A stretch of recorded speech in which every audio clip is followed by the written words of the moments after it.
We've also been able to integrate machine learning and AI in order to personalize a lot of the recommendations that we give. AI learning to give you a record? Just ask somebody. Why are we like this? I need to know, why are we like this? Why do you need a machine to fucking tell you what it thinks you'll like? There is a perfectly nice abuela right there. We'll call, when I bump this into a segment, when I break this into a segment, I'll do like, I don't know, like line cook reacts to food service tech encroachment or something. I don't know. But let's get going, shall we? SweetGreen salad starts at $14.95. All right. Add avocado, Pull and it goes that to down. $16.95. But even as it sold millions of these bowls to Goddamn, customers, $2? SweetGreen has been losing millions of dollars a month. With over 200 locations, SweetGreen is a fast casual. Now, I want everybody to kind of look at this. Look at this. Millions. Okay, so this is where they're so. I thought that was a menu for a second. I got worried. With over two. So we got. It looks like, obviously, like I said, it's like a Chipotle sort of vibe, which is pretty much just like a, that's just an open kitchen with a it's just you're literally just working as a line cook, but in front of everybody. But then also, like, not only so for a long time, right? If you were a line cook, you cook the food, and then a server would go and interact with the customer and do that half of it. What fast casual has done is delete that entire server, meaning, a normal person who would normally be the server, be the waiter, be whatever. Now they're gone. That job is gone. Now the customer facing, customer service part of of these jobs, the actual the customer service end of it now falls to the line cook. So the line cook now has gone from making the food to making the food and being a customer service representative for every single one of these customers. Every single little issue. Go to your Chipotle. How many of them? What is it? 3 of them usually on the line, and all of them ask you questions. All of them are there to have to answer all of your stupid ass questions about what kind of beans you want, or you don't want some of this, or you do want less of that, or you want more of this, or whatever. That used to be a whole nother person's job. And that person specifically was hired to take care of the customers and to interact with them, because that is a different skill set. We've now gotten to the point. We have now gotten to a place where line cooks, the people who cook the goddamn food and prepare it, are now doing 2 people's jobs at once. Are they getting paid more for this? No. No, they're not. There is not a line cook at any of these stores, any of those Chipotles, anything, that is getting paid the combined payment of a server, waiter and their normal kitchen wage. It's not happening. They've consolidated both of those roles into one person. You are now just, I don't really know what they call. I would assume they just call them line cooks, but they're obviously more than line cooks. Locations, SweetGreen. You can like yell at the guy in the back at the Chipotle on the grill. Like, you can yell and ask him like stuff, and he's not allowed to just be like, I'm a cook. I don't do that part of this. That's not my job. SweetGreen is a fast casual restaurant trying to broaden the fast. Also, this is also, I'm just going to say it. This is fucking miserable. I fucking hate working lines like these. They're like cafeteria style lines. I fucking hate them, dude. And I'll tell you right now, each one of these people would rather be in the back working at a normal station, crafting the food without having to be in front of everybody, without having it to be a fucking assembly line. Like, we've turned so much of food service into an assembly line where one person gets the bowl, puts the fucking kale in there. Next person, they do protein. The next person, they do this. Like, in a normal kitchen, you just have one guy who's like, I do salad. I do I do the produce and all that shit. And you have somebody working a grill. It's just, but this is miserable. And you want to know why it's miserable? Because you just stand there saying the same shit over again. Do you want a black? I'm gonna say it because I got Chipotle the other day. Black or pinto beans, and then they give you an answer, and then you go, what kind of protein would you like? They give you an answer. You do it. Pass on to the next person. Hi there. What would you like? Oh, burrito. Cool. White or brown rice. Black or pinto beans. Move on. Hi, how are you doing today? Burrito. White or brown rice. Black or pinto beans. What kind of protein would you like? It is that for hour after hour after hour after hour after fucking hour. And God for fucking bid, like, you know, you get stuck on one of those lines on your own, and you not only have to do down to what protein, then it's what protein would you like? Then it's what toppings would you like? You put a topping on. Oh, can I get a little bit less of that? Okay, now I got to take it off a little bit. Okay, then this one, then if it's and it's just it's fucking soul crushing, man. It's fucking soul crushing to have to ask everybody the exact same fucking question. And it's why we had servers and we had menus back like however long ago. Because the whole thing was you sat down and a server goes like, all right, what can we get you? Do they kind of do the same spiel? Kind of. But because they're only serving a handful of people and a couple tables, it's a lot more of an interpersonal interaction. They're usually like, somebody's usually like, oh, I like this. Like, can you recommend me something? Or like, oh yeah, I've been here before. Can I get this with this, with this, with this? And, you know, or somebody goes like, oh, hey, I have allergies. You have a problem to solve. It's engaging for people. But we've cut so much of that out of like modern food service. We've cut so much of that personal touch to it. You are now just an assembly line worker. You are no different than the guy who like cranks the lug nut twice, moves on, cranks lug nut, move on, cranks lug nut, go.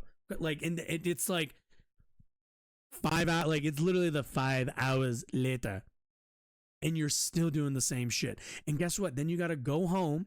You've been standing all day. Your fucking knees hurt. Your feet hurt. Your back hurts. You go the fuck home. You get some rest. You know, maybe you play some video games. Get some rest. Go back and do the exact same shit for another 8 fucking hours. Fast food market to include if you can't tell, this is a very personal. But building the This is a very infrastructure and personal logistics to accomplish this segment goal for me. hasn't come cheap. We're not that fancy yet. They've always sort of branded themselves as a tech company. And so they talked a lot about changing the food system. At one point, they said that they wanted to be the McDonald's of better eating. Now they've had to translate some of those lofty ambitions into reality, and that's challenging. And everyone wants to do this. What people don't understand is there's a reason why McDonald's is the way McDonald's is because it's cheap and it's trash. Trying to be the McDonald's of healthy food is an oxy-fucking-moron. You don't do healthy food. You don't do good, healthy produce at this volume, at the volume that they're aiming for, and still be making healthy food like that. It's just not, that is simply not a thing. Because not just healthy, clean food takes time. This is the economics of SweetGreen. SweetGreen brought in hundreds of millions in investment before going public in November 2021. Yep. In an SEC filing, it reported having about 1.35 million active customers. After its IPO, its stock surged to bring the company's value to over $6 billion. And here's the big question, right? Here's always the thing. When you go, and I know I'm stopping a lot. Oh, thanks, Dex. I appreciate that. When a company like this goes public, understand that like none of the actual workers who like legitimize that stock value get any piece of this.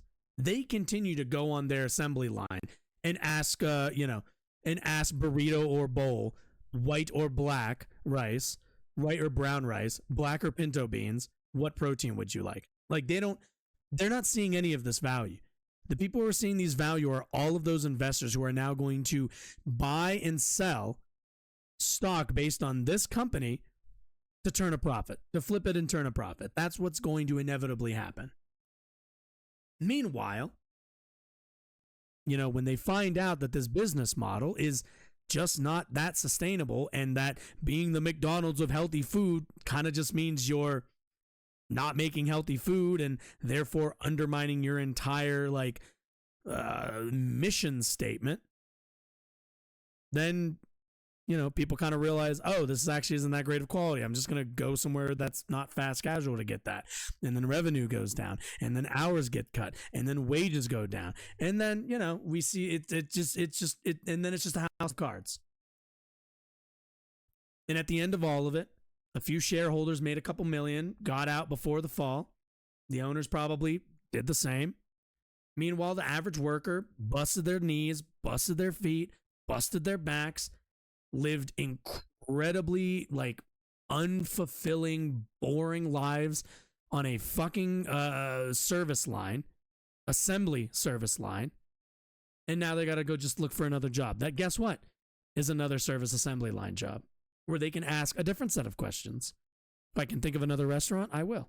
I'm obsessed. But its market cap has since fallen to almost 1/4 of that. While individual SweetGreen locations are profitable, the company has struggled to overcome high overhead costs. In its last quarterly report, the company announced net losses of more than $27 million. The company's costs begin with its salads. Unsustainable. There's Just a few looking at things that, drive the unsustainable. cost of what we do. We buy really, really high quality food from farmers we know and trust. Most restaurants source their food through distributors, which give them access to a wide range of food at low prices. And By the way, I have worked at places where we also got our food from high quality vendors and farmers and everything else. And you know what happened after a little bit? Well, first of all, the pandemic, but second of all, eventually you expand too big and you can't keep buying, they can't source all of that. And then suddenly you're getting frozen products. You went from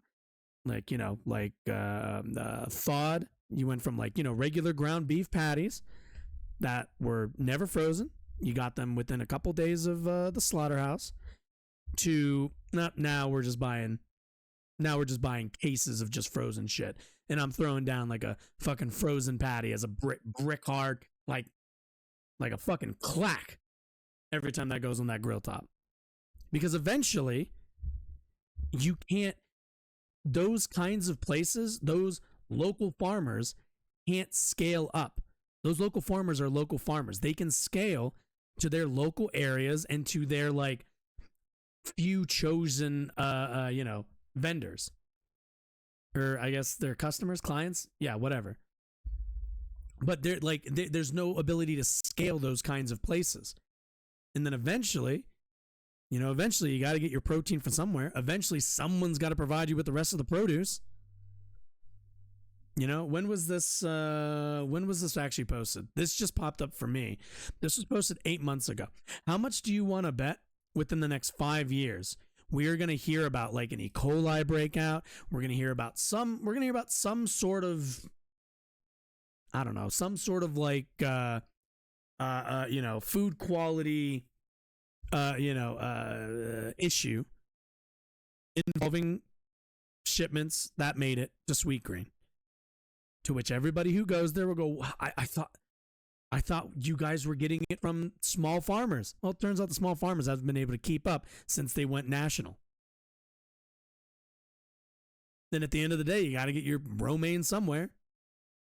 And, sure, you'd like to buy the best products, but when you got restaurants across the nation, you're going to have to use the normal distributors that everybody else does. And on top of that, these distributors handle the transportation logistics. SweetGreen, on the other hand, works directly with farms. Another major cost is labor. That's sustainable for a local restaurant. Absolutely sustainable for a local restaurant. It's not for any kind of national McDonald's of healthy food. And ship it out around the country. In order to maximize the taste and the freshness, we believe food should be made closer to where the guests are eating the food. So we actually make our food every day in our fresh prep kitchen.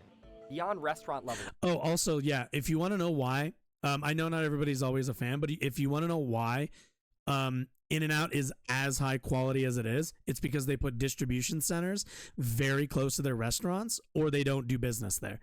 And that is the only real way to sustain this. Like, SweetGreen would have to literally open farms at scale if they wanted to do this consistently. Expenses, SweetGreen has also put a lot of money into technology. We built out from just having a pickup channel to building our own native delivery, partnering with Oh, some yeah, marketplaces, fuck even building that. catering Nope, and nope, our nope. outpost business. We've also Nope. been able to integrate Nope. machine learning and AI in order to personalize a lot of the recommendations that we give. Oh, and that's disgusting. Fucking made me throw up in my mouth. This is where I stopped watching because that made me throw up in my mouth. I had to take like 5 minutes out of my day to brush my teeth and do some mouthwash. Fucking disgusting. AI to fucking. Why don't you just? Did you see how many employees we just had in this building? What are we at? 231.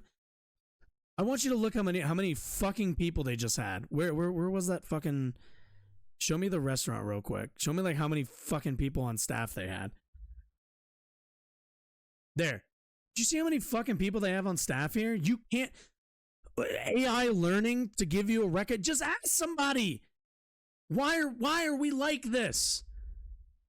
I need to know, why are we like this? Why do you need a machine to fucking tell you what it thinks you'll like? There is a perfectly nice abuela right there. Five of them. And they all can tell you what is good here. Like, what frustrates me so much, like, this goes back to so many other issues with the isolation of Americans these days, but it's maddening. Why does it feel like this society has decided that we would rather get our recommendations from a fucking machine? Do your friends charge you? Fuck, dude. Like, and this is what I mean. Like, all this is driving people out who it used to be their fucking job. You know what? This is what people should do. I know everybody's seen it. Go watch The Fucking Bear. But more specifically, go watch I think it's the second to last episode, or maybe it's the episode where Richie goes and learns to be a learns to be a waiter or whatever the fuck. Or I forget what position that he technically goes to learn. But like that's somebody's job to like recommend things and like ask about your allergy stuff and your allergies and everything else, and like that's and like that's all this asshole does. That's all this fucking asshole does. He just cuts people who that used to be their job, was giving a shit about people, and replacing it with a fucking machine, with a fucking algorithm. And it pushes good people out of the industry. Or it pushes them into only fine dining, which is like, what? So only restaurants with Michelin stars have people who give a fuck? Everybody else is just another cog in the fucking wheel? That's what they're turning us all into. A lot of the recommendations that we give you, as well as things like our loyalty program. SweetGreen hasn't just built tech for customers, it's also built apps for employees to plan out how much food to make at different times of day, so food is fresh but ready when they expect customers. I would say that the founders... That's called a fucking par sheet. That's not new. Like, that's not even innovation. That's literally called a par sheet. Almost any decently run restaurant has par sheets. Are trying to be more disciplined now. They've also earned a lot in stock compensation, and I think there is certain amount of yeah, you're fucking right thinking there. But I mean, shit, when your compensation is tied to your stock price, as long as the stock price goes up, as long as you're delivering value to shareholders, they are coming down to earth a bit and trying to trim expenses where they can and try to become more efficient. But it's going to take time. And how long do you think it's going to be until, again, like I said, until they just end up going the route of buying lower quality produce and proteins? Or, like, look how many people are on this fucking line, bruv. There are 1, 2, 3, 4, 5, 6, and then maybe there's a cashier at the end. No, I think that's a 7th person. There are 7 people on this fucking line, along with it looks like homegirl prep cook, possibly dishes in the back, along with it looks like another person back there at the window as well. And you're telling me it takes like this, and this is what it looks like. Like, this is inefficient. Let me be clear. It's inefficient to have 7 people on a fucking line. This line is fucking absurd, idiotic, moronic. Like what the fuck is this? And they're going to find out that it's inefficient. They're going to find out that it's costly, and they're going to fire most of these people. And then you're going to get like 1 or 2 people having to run this entire thing. All because they wanted to be the McDonald's of healthy foods. How about you just open a good restaurant in your local? How about that? How about we just open a good restaurant, get all those investors, open one good restaurant in one good area, and you can hire a bunch of cooks and a bunch of wait staff and a bunch of everything else, and you're good. Like, it already costs a lot to start a restaurant, but everyone wants to do the fast casual thing because you can quickly get it off the ground. You can quickly upscale, go public, make some shareholder compensation. The rest be damned. Like, you know, by the time this starts to sink, no doubt the owner's already gonna have sold most of their shares. Or at that point, you know, it's not their, you know, it's not like when the company goes down, they would have still got all their compensation from the good years. Meanwhile, these people are going to get back on the unemployment line and end up back on a line just like this. Question is, how to do that without changing the parts of the business that customers care about? Our path to profitability on a net income basis comes from a few levers. The first is continuing to grow our footprint. This year, we're opening about 35 new restaurants. Second, is growing sales in existing stores, where a huge portion of that increase goes to lifting the profitability of those restaurants. The third is... And an easy way to do this, by the way, I know, I'm stopping a lot. What do you want from me? I'm literally a line cook. I'm going to stop a lot, so you're just gonna have to live with that. This is the content that you chose to watch. Hello, everybody. How do you think they're gonna do that? They're gonna do that by consolidating the menu eventually. Like, looking at that line, and based on what they're doing, way too many ingredients, way too many options. They're gonna eventually consolidate all that down to, like, you know, probably half of what it is now, and probably keep prices about the same so that more people are just getting the standardized thing, which means less ingredients to order, less ingredients to prep, less preps cooks needed, less serving staff needed. Boom, right there. Is being very disciplined on our cost structure to make sure that the incremental profit we're making is flowing through the bottom line. SweetGreen has closed some restaurants in cities like Boston and New York. It's also had some layoffs. How the fuck do you... One of the challenges for the business has clearly been the pandemic and the recovery from the pandemic. How the fuck do you close in Boston and New York? Were concentrated in urban centers, but recently it's been focused on expanding outside cities. I think we're going to continue to build out in the markets that we currently operate in and looking to open up 1 or 2 new markets a year for the next several years. SweetGreen recently hired 2 former Chipotle executives to help make Oh fucking boy. Yeah. Paragon of good business fucking Chipotle. Great. Wider range of customers, especially as it expands. Yeah, let me look at this. Italian chop, salami, spicy banana peppers, heirloom tomatoes, cucumbers, organic chickpeas, organic red onions, shaved Parmesan, chopped romaine, organic shredded kale, red wine vinaigrette. Jesus H fucking Christ. That's like one bowl too. Elote bowl, roasted corn and peppers, shredded cabbage, tomatoes. I'm gonna hope that those are still heirloom. Cilantro, goat cheese, sunflower seeds, organic tortilla chips, organic warm quinoa, organic arugula, lime, cilantro, jalapenos, vinaigrette. Jesus. Barbecue one, blackened chicken, shredded cabbage. Thank God we have 1 crossover ingredient. Organic red onions. That's good. Tomatoes, I'm going to assume. That's another one. Apple cilantro. That's another one. Tortilla chips again. Chopped romaine. Shredded kale, lily cues, honey baby Q sauce. Green Goddess Ranch. Good God.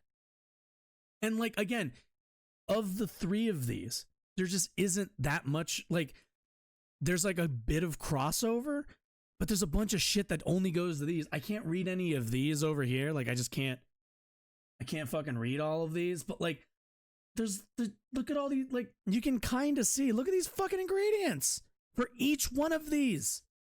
It's unsustainable. It's unsustainable at volume like this.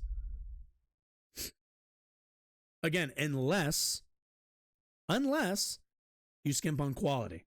That's the only way. It's the only way you're gonna get there eventually. You know, Chipotle. I remember when Chipotle was also kind of the healthy option, and we all kind of know how that turned out. Expands past major cities. That's important because its path to profitability centers on having enough profitable restaurants to offset overhead. To make each restaurant more profitable, it's also counting on increasing loyalty and leveraging technology. SweetGreen has experimented with loyalty programs for years, and its most recent effort is something called SweetPass. SweetPass. There are a few tiers in the program. God. In the paid version of SweetPass, customers pay $10 A per month paid to get version? $3 off one salad per day. So, a customer would have to spend at least $40 on salads per month to come out ahead. In general, restaurants are really pushing these Sheesh. loyalty programs because it makes a lot of sense to try to get someone hooked. You know, it's harder to advertise to a new customer than it is to try to just keep current one coming. But, you know, if you're going to eat that every day for lunch, that is going to add up. SweetGreen Fuck, dude, and like, like, do I need to ask it? Who wants to eat the same fucking thing every day? Like, understand that this is the ecosystem that they want to create for everybody. Is that you end up going to literally the same place. Like, you know, a lot of people, they work in an area where there are limited choices. There are, like, you know, if you work in a mall, you have whatever's in your mall. If you work like in a shopping center, you have what's in your shopping center. If you work, you know, wherever you work, maybe you have to drive to go get lunch or whatever. If you have to like leave, like, maybe there's like a couple places within the local area, but a lot of these places are trying to do like fucking like music service, like fucking Spotify subscriptions to get you to like, oh no, come on. You pay $10 a month. You might as well fucking come here and get your $3 off every single day. Like, it's literally addict shit. And you might say, oh, but Josh, like, they're, it's like healthy food. So isn't that like a good addiction? Well, I don't really know if anything being an addiction is good, A. But B, who's benefiting from this? Like, they're the ones benefiting the most from this. They've got you hooked. It's no different than any like drug peddler. They've got you hooked, baby. And it's and this is what they want. This is what a lot of these places want. They want everybody to kind of just go to their individual thing. Like, oh yeah, I go to SweetGreen every day. Talk to your like other coworker. Oh yeah, I got a what's a place? I got a fucking Noodles and Company card. And then what? Then everybody just like, nobody goes to lunch with each other. Everyone just kind of goes to their separate lunch funnels. Like, it's just more funneling. It's more funneling. Like, that is what our economy is beginning to drive more and more of these companies to do, is just funnel people constantly. And again, I'll keep saying it. Unsustainable. Quality and everything, unsustainable. It's not even going to be the healthy choice after a point. It'll be like, it will be better, but it'll land somewhere around Chipotle quality, which Chipotle, if I remember correctly, is like obviously better than like McDonald's, but also rather saltier. Exactly. It hasn't shared how many people have signed up for its loyalty program, which it still considers a pilot. Another key Fight the strategy funnel. moving forward Fight the is funnel, Dex. automation. Fight it. In 2021, What is this? Oh, for SweetGreen bought fuck. Spice Food Co., a startup that makes automated food assembly lines. And earlier this year, it opened its first so-called Infinite Kitchen in Naperville, Illinois, where salads are assembled robotically. That enabled it to hire 1/3 fewer staff without sacrificing efficiency. SweetGreen plans to continue rolling this out to new locations and hopes to retrofit an existing location in late 2024. They're already doing it. They're already cutting the staff.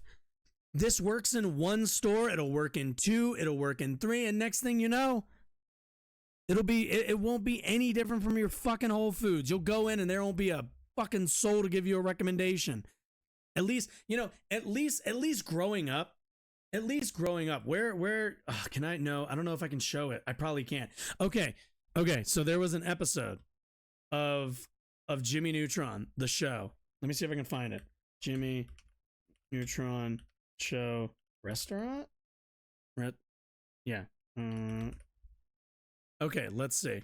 Can I like find? Yeah, okay. So he like starts this restaurant that's like all fucking automated and shit. Like it doesn't do anything. Like he doesn't do anything at the actual this shit. What is this called? I don't even remember what it's called. Men at Work is the episode. Yeah. But yeah, and it's all like you roll up. Can I see the scanner? Because there's like a scanner. It like scans. Come on. Like, I know if I show it, I'm just gonna get fucking yeeted. I don't feel like Nickelodeon is gonna be nice. Even though they should be nicer to me. I'm a fucking millennial. Thanks for ruining my childhood, guys.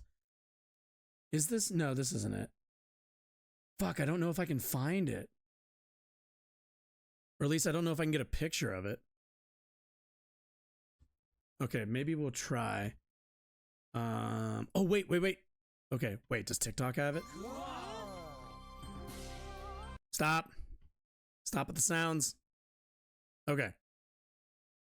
Yeah, it's literally you like roll up to this thing. It fucking scans your shit. And then it just fucking automatically makes it, right? And like by the end of the episode, everyone's fucking sick and tired of it because the algorithm just gives them the same fucking food over and over and over again because it's like, oh, you like this based on history, you're gonna like this. Guess what? They're the exact same thing. The thing you just ordered, why not have it again? Oh my god. And again, like all of this to just avoid asking a person at a counter, what do you like? Can you give me a recommendation? That's the only thing that they've innovated on.